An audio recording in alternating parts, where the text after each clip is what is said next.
Now, 84, I went to a school which had a Dungeons and Dragons club at the school.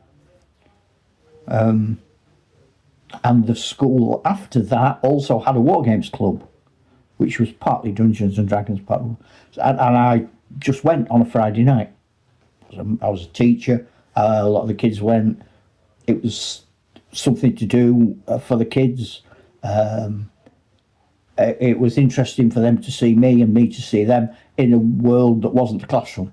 So that was nice. And we went to conventions, went to the Triples in Sheffield and all manner of bits and bobs. And we'd go Friday night after school, we'd all troop down to Games Workshop.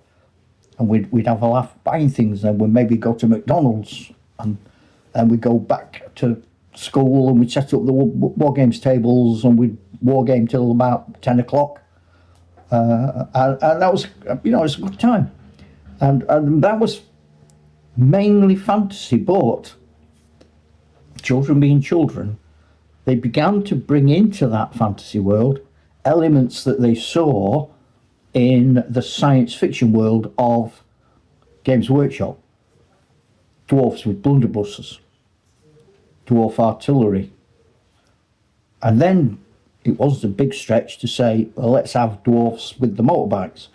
And the worlds became blurred. So they weren't Warhammer and they weren't 40k. They were fantasy worlds in which pretty much anything went. I would say it was more steampunk than anything else, but it wasn't imposed upon anybody. The kids came up with this and we all tagged along. And we had different scales. There was one lad and we were doing the 25mm, became 28mm fantasy. But there was also those little tiny things. I keep wanting to call them epic. They weren't epic, were they? That was naval, I think, wasn't it? And there were 3 dragons in a packet, little teeny weeny dragons, and he called them the Flight of 3. And they took place in the 28mm war games. And when we went to shows, there was one lad, and he liked them huge giants.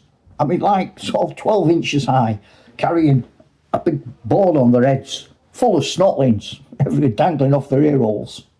So it was all a bit chaotic at that point.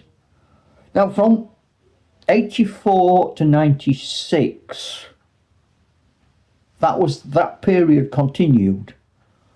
It was all based around Games Workshop. People started to play Rogue Trader.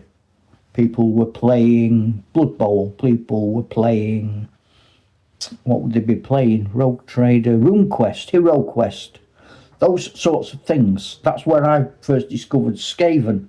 And then we would paint the figures that were in those boxed games. And they would then go into our games. Acrylic paint. That's when I first used acrylic paint. I painted an Eldar. He had a big lance. Painted him all sort of grey.